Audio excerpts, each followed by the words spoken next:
get React Native up and running on our own physical device. So this is going to be like your personal phone that's in your pocket or next to you right now. So let's get to it. Here's the series of steps we're going to go through. We're going to do all this stuff right now inside this video. So hopefully by the end, we'll have an application up and running. Now, for the first project we're going to work on, we're going to use a starter pack, a little starter project that I put together. This starter project has a tiny bit of code inside of it just to get us started and save a little bit of time. Later on inside the course, we're definitely going to be generating our own projects from scratch, but for right now, we're going to use this starter project. So hopefully you found that starter project in the lecture before this one, and hopefully you downloaded that zip file. If you didn't, please flip back to the previous video and download that zip file. Once you've downloaded that zip file, you can then extract it. You can place this project directory right here into any workspace directory you have on your local machine. When I say workspace directory, I really just mean a folder that you like to put source code into. You can put this folder anywhere on your local machine that you want. It is totally up to you. All right, so once we've got it extracted, we're then going to open up our terminal and we're going to change into that folder that we just created. So I'm going to open up my terminal right now and I'll change into that rn starter directory. Then inside of here, we're going to run the command npm install. When you run that command, if you see an error message, I want you to know right away that you should first try to update or install Node for the first time. You can find a link to install or update Node.js right there inside that red box. So back inside my terminal, still inside my project directory, I'll run npm install. When you run this command, Node is going to automatically download a ton of different dependencies into your new starter project. You'll notice that my installation occurs very quickly. That's just because I already pre-installed all the dependencies that are required just to save a little bit of time. Chances are for you, you're going to see that the installation process takes anywhere from like 30 seconds up to 2 or 3 minutes. Totally fine if it takes a while. As that installation is running, you might see a couple of different warning messages appear. If you see any warnings, that is also a-okay. Warnings are fine, and in fact, I really expect that you're going to see some warnings, like the ones you see right here on my screen. The only thing you need to worry about is if you see an error message. So if you see a big error message, well, that means that you need to pause this installation, pause this video, and we should do a little bit of troubleshooting. The first bit of troubleshooting you'll want to do is to just Google the error message. I'll be honest with you, you're going to see a ton of errors as you get started with React Native, and so you definitely want to be in the habit of Googling the error messages you see, because very frequently, other people run into the same problems as you. All right, so now that our npm install is complete, we're then going to run the command npm start inside that project directory. When we run that command, we're going to open up something called the React Native Bundler. This is essentially a program that's going to take all of our source code and get it ready to be ran on some mobile device. So now that my installation is complete, I'll run npm start once again inside of my rn starter project directory. Once I run this command, we're going to see a browser window appear, much like the one you see right here. So this is what we refer to as the interface to the React Native Bundler, or the Metro Bundler. Again, this is a program that's going to get your code running and ready to be executed on some mobile device. Now that we've got this bundler up and running, we're going to flip over to our physical device, like our actual phone, and do just a little bit of setup. So on our phone, we're going to install an app called Expo from the Google Play Store or the App Store, depending on whether you have an iOS device or an Android. We'll talk about what this Expo thing is in just a moment, but for right now, let's just finish up the setup. Okay, so I've got my actual physical phone right here. This is a screencast of my very real iPhone. So since I'm on iOS, I'm going to open up the App Store to install this app. Again, if you're running Android, that's totally fine. You're going to open up the Google Play Store instead. So once you've got your respective App Store open, we'll then hit search, and we'll do a search for Expo, E-X-P-O, like so. I'll then do a search, and we'll see something like Expo Client. It should be either the first or second result. You'll notice that there's something else on here called Expo with a big yellow logo. That's not what we want. We want to get the one that has the logo like this right here. Now, I've already got Expo installed on my phone, once again, to just save a little bit of time, so I'm going to open it right away. But for you, go ahead and install the app, and you can, of course, pause this video while it's installing. Once you've got that app installed, we're then going to go back inside of our browser over to that React Native Bundler. So here's my React Native bundler right here. You'll notice that there's a QR code on the bottom left-hand side. So we're going to scan that QR code. To scan the QR code, you can open up the camera application on your phone. You should not need a separate app just to scan a QR code. So on my phone, here's my phone right here. I'm going to flip on over to my camera application, and I'm going to scan that QR code. There we go. And you can see that I get that pop-up up here on the very top. As soon as I see that pop-up, I'm going to tap it.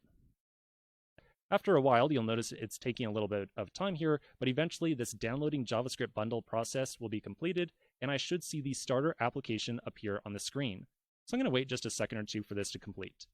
On your device, you might see that this percentage is filling up much faster than mine. That's totally fine. If you're seeing that it's running very, very slow, like ridiculously slow, you can also close down the Expo application and rescan the QR code again. I found that sometimes solves some lagging issues as well.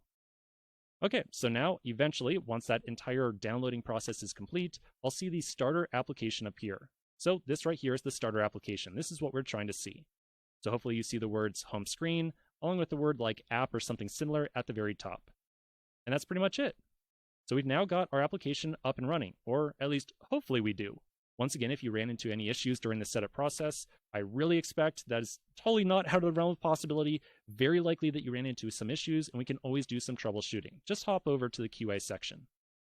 All right, so now the last thing I want to mention very quickly is that if you ever need to stop that React Native bundler, you can open up that terminal window that's running the bundler again and press Control-C.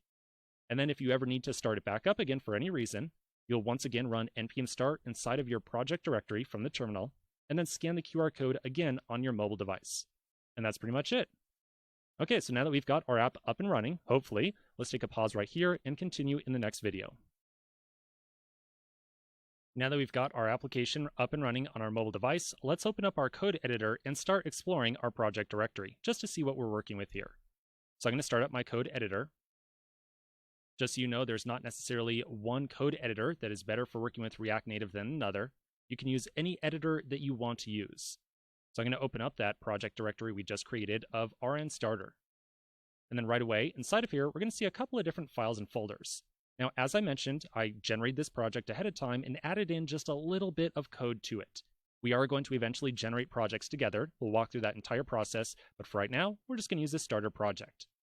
Inside of here, you'll notice a folder called src. And then inside there is a screens directory, and then inside there is a file called home screen. If you open up that file right now, you're going to see some little bit of something that looks like HTML right there. And inside of it is the word home screen. So I'm going to assume that at this point in time, you've got your application up and running on your physical device. Hopefully you see those words home screen on your physical device. If you do, I want you to try changing the text inside of there to something else. Something like maybe, I don't know, hi there, or something similar. I'm then going to go ahead and save that immediately after. Then we should see a change automatically appear on your mobile device. You'll notice right here I'm running a simulator for iPhone and emulator for Android, just so you can see very easily what I get. But if you are running your own physical device, you should see that change appear right away. If you don't see that change appear right away, you can always close down the Expo app and rescan that QR code.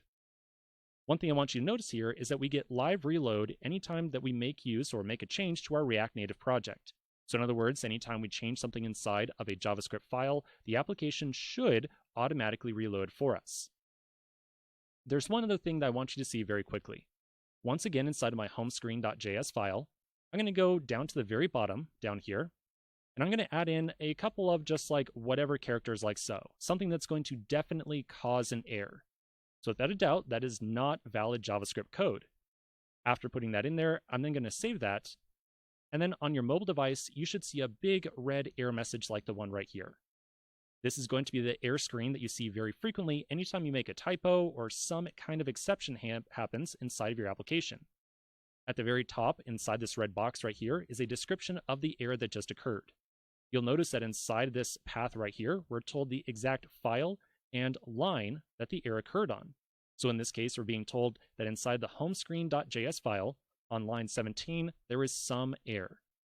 So if we want to fix this, well, very simply, we would go back over, delete those extra characters, save the file, and then we should see the error message go away.